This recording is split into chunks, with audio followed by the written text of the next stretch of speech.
If you've ever gifted your daughter a home only to watch strangers claim it like looters after a storm, you know betrayal can start with a smile. What began as a wedding gift turned into a battlefield, and by the end, nobody saw my next move coming.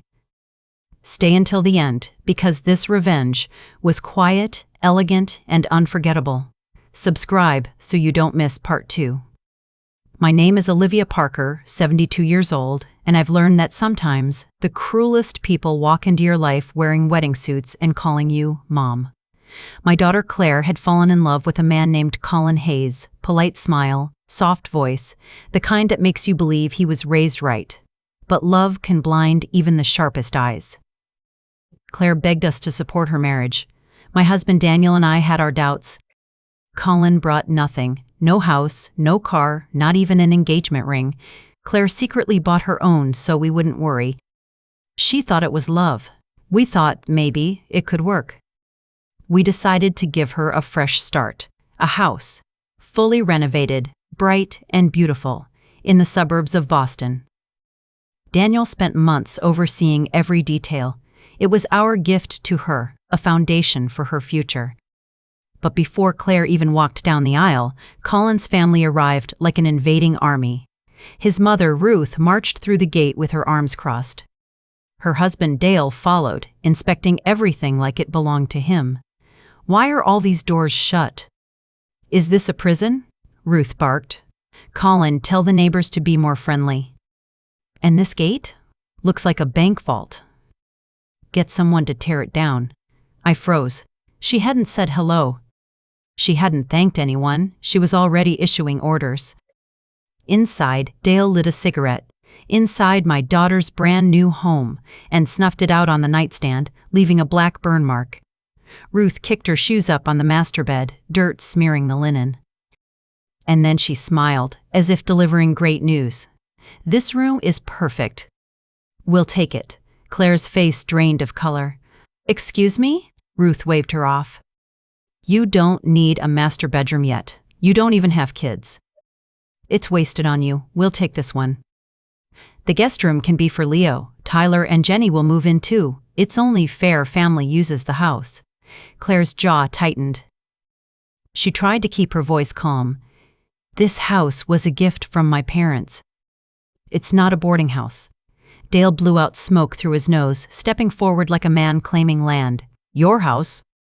"No, it's our son's house." "Which means it's ours. And you better start showing respect to your future in-laws." "You think we'll let you push us out after the wedding?" I could feel my blood boiling, but Daniel gave me a look, the kind that said, "Let her stand her ground." Claire took a deep breath and turned to Colin. "Say something." Colin stood there like a statue, head down. "Claire, don't make a scene, they're just excited." Ruth laughed bitterly. "You should be grateful you're marrying a Hayes. Girls line up for my son. And you're here acting like you're above us." "No," Claire shot back, "I'm acting like the homeowner." Then Dale turned to me, lowering his voice with a smirk. "Colin turned out right because we raised him with discipline, tough love. When Claire marries in, she'll learn her place. Colin will make sure of it." And that's when I saw it. Colin nodded. "Just slightly, but enough." Claire saw it too, and something inside her changed. Her voice hardened. "If you think I'm going to let you move into this house and treat me like a servant, you're wrong." Ruth's eyes flashed. "You'll cook and clean like a proper wife, or have your mother hire someone to take care of us. You're marrying into family, honey, not buying a condo." Claire didn't cry. She didn't beg. She stood taller. "Then maybe I'm not marrying in at all." The room went silent. Daniel stepped forward then, slow, controlled. "How dare you walk into my daughter's home, burn our furniture, insult her, and act like you own this place? You brought nothing to this marriage. No house. No car. No contribution. And yet you feel entitled to everything?" Dale's smugness cracked. Ruth sputtered. Colin looked like he wanted to disappear. Then Dale snapped. "So what if we don't have money? Your daughter isn't exactly a catch. She's past her prime. She had to bribe my son with a house. That was it. Claire turned to us. Mom. Dad. I'm not marrying him. I'll never forget the way she said it. Home, final. Like a door closing. Ruth laughed coldly. Even if you call it off, my son wouldn't take you back. Claire didn't even look at her. Colin. Take your parents and get out. Colin panicked, grabbed her wrist. Claire, don't do this. You always throw these tantrums. She yanked her hand back. Don't touch me. And then Dale made the mistake of mocking Daniel. You raised her wrong. No discipline. No humility. She'll learn when Colin takes control. Daniel moved like a storm. Glass shattered on the floor, his voice thundered. Not in my house. He punched Dale so hard he crashed into the wall. Dale slid down, choking for breath. Ruth screamed. Colin froze. Daniel turned to Colin. You let them insult her. You did nothing. And you think you're man enough to marry my daughter? His palm struck Colin's face with a crack that echoed through the hall. A bright red mark bloomed instantly. Colin stumbled back like a scolded child. Daniel leaned over Dale, who was trembling on the floor now. You brought nothing but disrespect into this house. You're not welcome here. Pick up your shoe and get out. They ran, all three of them, tumbling down the front steps in a mess of shrieks and bruised egos, and I stood at the doorway, watching their retreat. Calm, certain. This wasn't the end. You'd think after being thrown out of the house like trespassers, they'd retreat and lick their wounds. But some people don't learn. Some people confuse grace for weakness. I thought we were done with Colin and his family. I was wrong. Their next move wasn't inside our home, it was out in public, where they thought they could shame Claire into submission. 2 weeks after the breakup, Claire came home one night looking exhausted. She tossed her purse onto the kitchen counter and sank into a chair. Daniel and I exchanged a glance. What happened? I asked. She handed me her phone. An email was open with the subject line. Since we broke up, it's only fair you pay me what you owe. It was from Colin. I scrolled through the message, my stomach turning. He'd attached a spreadsheet, an itemized list of every single dollar he claimed to have spent on her during their relationship. Starbucks coffee dates, 11.8D. Uber rides, $14. Valentine's Day flowers, $20. 12 dinners split evenly, $8.85. A gift card, $200. At the bottom, in bold, total due, 2897836, and to top it off, he added, if you don't pay, I'll have no choice but to come to your workplace and settle this in person. My blood boiled. For a year, Claire had been the one paying for dinners, driving him everywhere because he didn't own a car, buying him expensive gifts he could never afford. She even bought him the latest iPhone for his birthday, and now this boy had the audacity to send her an invoice like she was some kind of unpaid client? Claire gave a dry, humorless laugh. He's lost his mind. He's not just desperate, I said slowly. He's dangerous. People like this, when their ego gets bruised, they act out. Daniel leaned over, scanning the email. His jaw tightened. He wants to play games? Let's end it quickly. Write the check, end it, and close that door forever. Claire hesitated. Why should I pay him a single cent? Because, Daniel said calmly, once you give him the rope, he'll hang himself with it. So Claire wrote the check, $2,897.36. Not because she owed it, but because she wanted this chapter closed. But Colin didn't want closure. He wanted a scene. The next morning, Claire and I walked into her office building together, Granite Group. I was meeting an old friend upstairs. The elevator doors opened, and immediately something felt wrong. A crowd had gathered in the lobby. Employees were whispering, pointing toward the entrance. In the center of it all stood Colin and his parents, Ruth and Dale, like they were leading a town hall protest. "Where's your supervisor?" Ruth was yelling. "We're here about Claire Parker.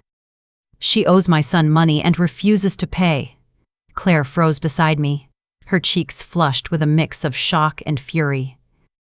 This was her workplace, a place she'd worked hard to build her reputation. And now, These people were trying to humiliate her in front of everyone.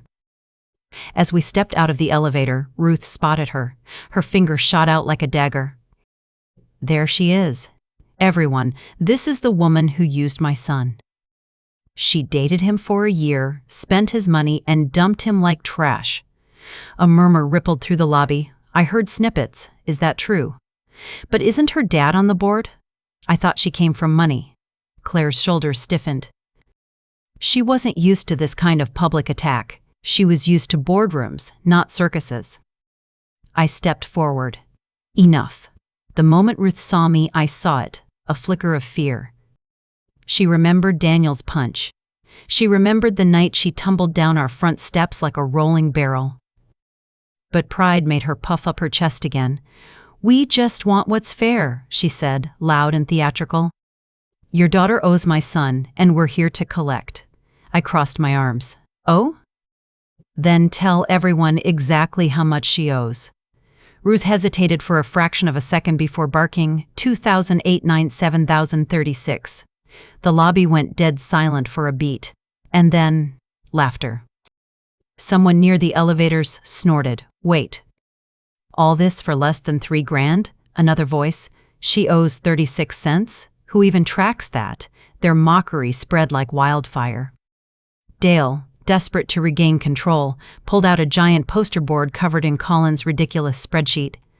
This, he announced, is every expense my son ever covered for her. He started reading line by line like it was a courtroom ledger. Starbucks, $11.80. Valentine's flowers, $20. Uber rides. A guy in the crowd interrupted. Dude, are you serious? You kept a log of coffees? That's psycho, someone else chimed in. He's mad because he finally met a woman who didn't want to split rent in a cardboard box. The laughter grew louder. Colin's face flushed crimson. Ruth's voice cracked as she tried to regain control. And that's when I stepped forward. Controlled. The way my mother taught me to stand when people tried to humiliate you. You want to settle debts? I said clearly. Fine, let's settle. I pulled out my checkbook, wrote a check for $3,000 right then and there, and tossed it at Colin's feet. It fluttered like a feather before landing with a soft slap on the marble floor. There, I said. Every cent your spreadsheet claims, paid in full. The crowd gasped. Ruth lunged for the check like a starving hawk and held it up triumphantly for about 3 seconds, because I wasn't finished. Now, I said, my voice sharpening, since we're being so thorough, let's talk about what Colin owes Claire. Colin's head snapped up. Dale's face went pale. Ruth froze. For his birthday, I continued, Claire bought him a brand new iPhone. $20,000. When Dale was sick, I personally gave them $1,500 in cash to help with hospital bills. That's $2,700 right there. And that doesn't include dinners, gas, gifts, clothes, all the things she paid for quietly. We have receipts, so tell me, should we ask for repayment too? The crowd responded immediately. Oh, he owes way more than that. Talk about hypocrites. She's the one who should send him a spreadsheet. Ruth's face twisted. You're lying, she shrieked. I tilted my head. Want me to bring the receipts upstairs to HR? And that's when Claire stepped forward. Her voice was steady now. If you don't want to acknowledge the truth, fine. Let's go to your office, Colin. 2 floors up, right? We'll put this whole thing on display for your colleagues. The color drained from his face. His company was in the same building. He knew she meant it. Ruth snapped. You ungrateful little... She lunged toward Claire, hand raised. But I was faster. I stepped between them. My voice dropped low, icy. You had better put that hand down. The entire lobby went silent. Ruth froze mid-swing, like a child caught stealing. I stared her down until her arm lowered. Then I turned to Colin. You came here to humiliate her, but all you did was show the world exactly who you are. Colin couldn't meet my eyes. He stared at the floor, his arrogance shattered. Moments later, a supervisor arrived, alerted by the commotion. He asked what was going on. I showed him the email Colin had sent, calmly explained the situation. Midway through, an assistant whispered something in his ear. His expression changed. "Mrs. Parker?" he asked carefully. "As in Olivia Parker, Granite Board?" I nodded. His posture straightened instantly. He turned to Colin, his voice suddenly sharp. "This is completely inappropriate. You've embarrassed yourself and your company. HR will be notified," Colin stammered. I didn't mean," the supervisor cut him off. "Save it. This ends now." Claire and I walked away. No shouting. No drama. Just the sound of their reputations collapsing behind us. But they weren't finished yet. Humiliation stings. And some egos can't let go. After the scene in the lobby, I thought, maybe, just maybe, they'd finally learned their lesson. But some people don't move on. They fester. And when they realize they can't control you face to face, they try to control you from the shadows. A few weeks later, Claire came home carrying takeout, her shoulders slumped but her jaw tight. She didn't speak at first, just placed the bags on the counter and stared at her phone. "What happened?" I asked. She handed me the screen. It was a social media post from an anonymous account.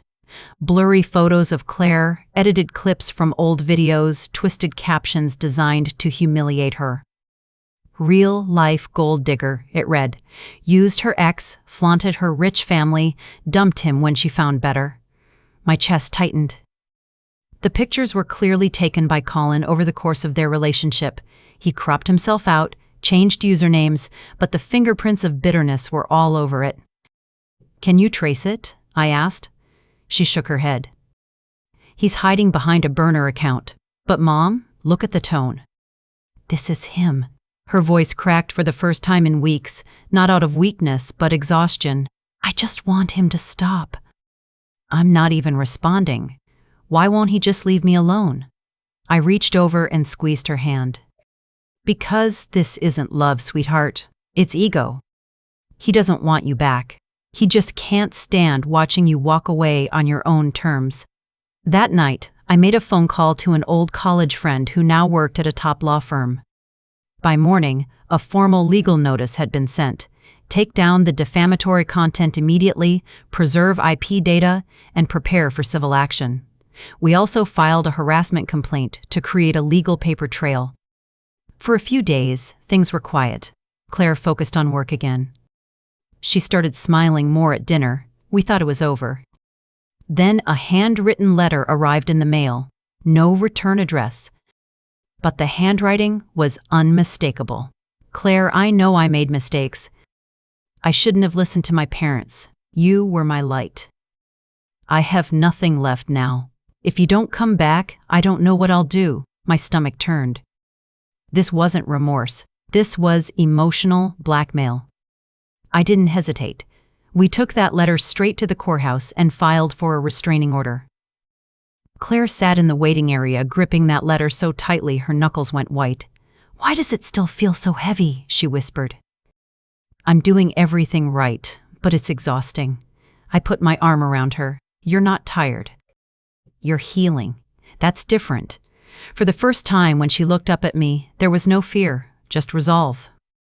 "I'm not going to let him hurt me again." The court granted a temporary restraining order, barring Colin from contacting her in any way. Granite's legal team was looped in too, ensuring everything was documented. No more anonymous messages. No more surprise appearances. No more letters. Claire finally had the law standing beside her. And when she stopped looking over her shoulder, something incredible happened. She started to shine again. She threw herself into her career with a fire I hadn't seen before. She stopped trying to make herself small to keep the peace. She led meetings, launched new projects, and didn't flinch when challenges came. People started noticing her, not as someone's fiancée or the girl with the house, but as Claire Parker. Strong, sharp, unapologetic. Then came the regional business conference. Granite chose Claire to present in front of executives, investors, and industry leaders. She walked onto that stage in a navy blazer and heels, hair swept up, eyes clear, voice steady. She didn't fumble. She didn't shake. She owned the room. By the end of her presentation, representatives from several major firms were waiting to talk to her. Business cards were exchanged. Invitations were extended. She had turned a personal disaster into professional momentum. And that's where she met Ethan Brooks. He wasn't flashy. He didn't come with grand gestures.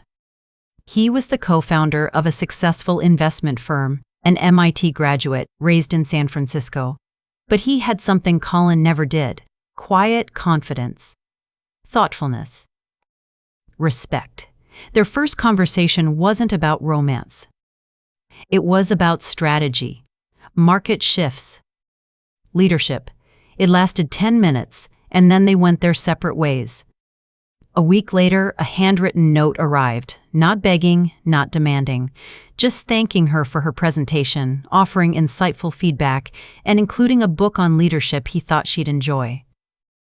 I watched her face as she read it. No eye roll. No sigh. Just a soft, genuine smile. "At least this one didn't send an invoice," I joked. She laughed. Their relationship grew slowly, organically. No games. No emotional traps. He respected her boundaries because he had his own. When he finally confessed he liked her, he didn't pressure her. He simply said, "I don't know what the future holds, but I'd like to find out, with you." For the first time in years, Claire didn't step into a relationship to fix someone. She walked in as an equal. Months later, Ethan invited her to meet his parents. I braced myself out of habit, but there was no interrogation, no judgment, no veiled insults. Mrs. Brooks baked a pie. Mr. Brooks pulled Daniel aside and said, "She's remarkable. We're glad our son met someone like her." It was everything Colin's family wasn't, and it showed Claire what real respect looked like. But good news travels fast, too fast. One afternoon, a photo of Claire and Ethan at a conference went viral in their professional circles. Ethan's last name carried weight. And soon, word reached Colin. That evening, Claire left her office to find him waiting by the entrance. His face was pale, his eyes hollow. "So, this is it," he hissed. "You left me and ran straight into another man's arms." Claire didn't flinch. "Colin, leave. I have a restraining order. If you take one more step, I'm calling the police." His voice cracked. "You were planning this all along. You were already with him." She cut him off. "Stop. This is over." And then Ethan appeared from the parking garage. He walked up calmly, placed himself at her side, and said evenly, "I don't know who you are, but if you take another step toward her, I'll call the police myself." Colin's bravado evaporated. For the first time, he wasn't facing Claire alone. He was facing a wall he couldn't break through. And in that moment, he finally understood. The woman he once belittled, controlled, and underestimated now stood in a world he could never touch again. Claire and Ethan walked away. Colin stayed frozen in the doorway, a man watching a door close permanently. Months passed. Life settled. One evening, Claire and I walked the lakeside trail we used to visit when she was a little girl. Back then, she'd hop across stones at the water's edge while I hovered, ready to catch her if she slipped. Now, she walked beside me, steady, sure. "Remember how I used to collect every little rock and bring it home?" she asked, smiling softly. "I remember," I said. "You said each one was special," she nodded. "Back then, I thought everything worth finding was worth keeping. Now I know. Some things are meant to stay in your heart, not in your life." I looked at her, really looked at her. She was no longer the girl who shrank herself to fit someone else's expectations. She was a woman who had learned to stand alone and walk forward with grace. She took my hand, just like she used to, and we walked in silence. This time, she didn't need me to lead. She simply chose to walk beside me. And that, to me, was the real victory. Because sometimes, revenge isn't loud. It isn't a slap or a viral moment or even a courtroom win. Sometimes, the quietest revenge is living a life so strong, so peaceful, that the people who tried to break you are left behind, choking on the dust of their own bitterness.